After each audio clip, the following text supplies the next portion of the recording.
అలాగే తదుపరి రాశి కన్యా రాశి. కన్యా రాశి వారికి ఈ సంవత్సరం ఆదాయ వ్యయాలు ఏ విధంగా ఉండబోతున్నాయి అంటారు? కన్యా రాశి వారికి ఈ సంవత్సరము రాజ్యపూజ్యము 6, అవమానం 6గా ఉన్నది.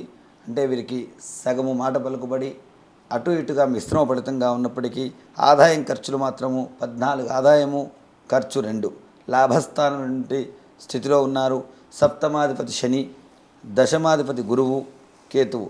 కనుక గురువు శనులు ఇద్దరు కూడా కాస్త వీరికి అనుకూలంగా లేకపోవడము, కొద్దిగా వీరు మధ్య మధ్యలో పనులలో కానీ ఆటంకాలు రావడము, అనారోగ్య సమస్యలు ఏర్పడము, మధ్యమంలో అంటే శ్రావణ మాసం ఆగస్టు అక్టోబర్ నెలలో వీరికి కాస్త అనారోగ్యం వల్ల వీరి పనులలో కూడా అలసత్వం ఉంటుంది.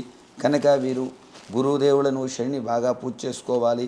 మాట పట్టింపులు పట్టించుకోవద్దు. ఎందుకంటే ఎవరైనా ఎదుటివారితో నిందా పనిందలు పడే అవకాశం ఉంది. మనకు గురుబలం బాలేదు, శని బాలేదు. కాబట్టి వివాహ ప్రయత్నాలు చేసేవారు కూడా నవంబర్ తర్వాత ఆ ప్రయత్నాలు ప్రారంభిస్తే వీరికి యోగ్యంగా ఉంటుంది.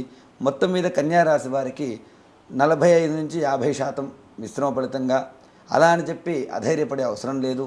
ద్వాదశ రాశుల వారికి సంబంధించినటువంటి ఎటువంటి సమస్య అయినా భగవంతుని ద్వారా మరి వారి యొక్క జ్యోతిషం అనగానే మీకు ఏం చెప్పాము, ఒక వెలుగును ఒక మార్గం చూపించేది. కాబట్టి ఆ మార్గంలో వెళితే మనకు శుభ ఫలితాలు పొందడానికి, అంటే వచ్చే విపత్తు నుండి, ఇప్పుడు కన్యారాశి వారికి బాలేదనగానే అందరూ ఆందోళన పడుతుంటారు. అలా ఆందోళన పడకుండా ఆ బాలేనప్పుడు మనకు వచ్చే అనుభవం కూడా మనకు భవిష్యత్తు నేర్పిస్తుంది. కనుక అలాంటివి ఏవైనా అవకాశాలు లేని వారికి పొందడానికి ఆ భగవత్ ఆరాధన చేసుకోవడం వల్ల కూడా మీకు చక్కటి ఫలితాలు వస్తాయి.